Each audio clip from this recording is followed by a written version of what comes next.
जालना जिल्ह्यातून एक महत्त्वाची बातमी समोर आली आहे, ज्यामध्ये बंजारा समाजाने एसटी प्रवर्गात समावेशासाठी मोठी मागणी करत एकत्र येत बैठक घेतली असून बंजारा समाजाची ही मागणी आता अधिक तीव्र होताना दिसते आहे। सरकार या मागणीची काय दखल घेते याकडे सगळ्यांचे लक्ष लागून राहिले आहे। गोकुळेश्वर मंदिर परिसरात जालना जिल्ह्यातील समस्त बंजारा समाज एकत्र आला। बैठकीचा उद्देश होता समाजाला अनुसूचित जमाती अर्थात एसटी प्रवर्गात समाविष्ट करण्याची जोरदार मागणी करणे।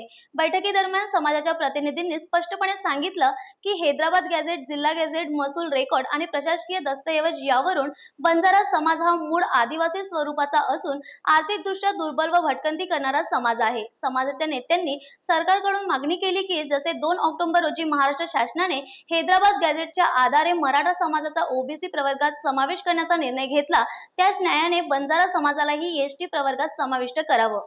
न्यूज एक्सप्रेस साठी जगदीश राठोड यांची बातमी। आज बंजारा समाजाची खूप मोठी मीटिंग झाली। काय काय विषय झाले मीटिंगमध्ये?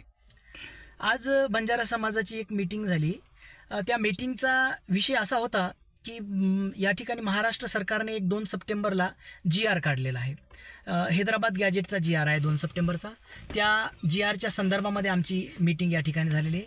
तर जो 2 सप्टेंबरचा हैदराबाद गॅजेटचा जो GR आहे त्या GR नुसार जर बघितलं तर आज आमचा बंजारा समाज हा एक खूप मोठा समाज आहे, जे की राजस्थान, हिमाचल प्रदेश, दिल्ली, कर्नाटका हे सर्व राज्यांमध्ये आमचा समाज मोडतो। पण या राज्यांमध्ये हा जो आमचा समाज आहे हा SC कॅटेगरीमध्ये आहे। आणि काही असे राज्य आहेत की जसे बघितलं तर आंध्र प्रदेश असेल, गुजरात असेल, बिहार असेल, ओडिसा असेल, पश्चिम बंगाल असेल, या राज्यांमध्ये ST कॅटेगरीमध्ये मोडतो। परंतु आमच्या महाराष्ट्रामधील जो बंजारा समाज आहे आमचा, जो 1,20,00,000 पर्यंत आमचा बंजारा समाज आहे या ठिकाणी, तर या बंजारा समाजावरती खूप मोठा अन्याय आजपर्यंत होत आलेला आहे। पण 2 सप्टेंबरची जो 2 सप्टेंबरचा GR आहे हैदराबाद गॅजेटचा, त्या अनुसार या ठिकाणी बंजारा समाजालाही ST प्रवर्गामध्ये रिझर्वेशन मिळू शकतो, हा असा GR शासनानं काढलेला आहे। तर त्या GRच्या संदर्भामध्ये आमचे स्थानिक सामाजिक कार्यकर्ते असतील, स्थानिक नेते असतील, या ठिकाणी सर्वांनी मिळून या ठिकाणी ही मीटिंग घेतलेली होती। आणि त्या मीटिंगमध्ये हीच रणनीती होती, जो आमचा समाज बऱ्याच दिवसापासून ST रिझर्वेशन मिळण्यासाठी वंचित आहे, जे त्याचे खरे हकदार आहेत। कारण आज आपण बघतो की अदर राज्यामध्ये जर बघितलं तर बंजारा समाजाला SC आणि ST कॅटेगरीमध्ये रिझर्वेशन मिळालेलं आहे, परंतु महाराष्ट्रामध्ये बंजारा समाजाला वेगळाच प्रवर्ग तयार करून या ठिकाणी VJNTमध्ये टाकलेला आहे। ना SC आहे ना ST आहे, एक वेगळाच प्रवर्ग तयार केलेला आहे जो VJNTचा आहे।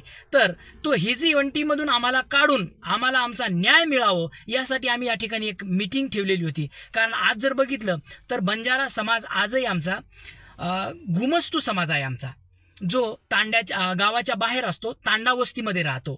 आणि या ठिकाणी जर बघितलं की बंजारा समाज हा एक खूप मागासलेला समाज आहे।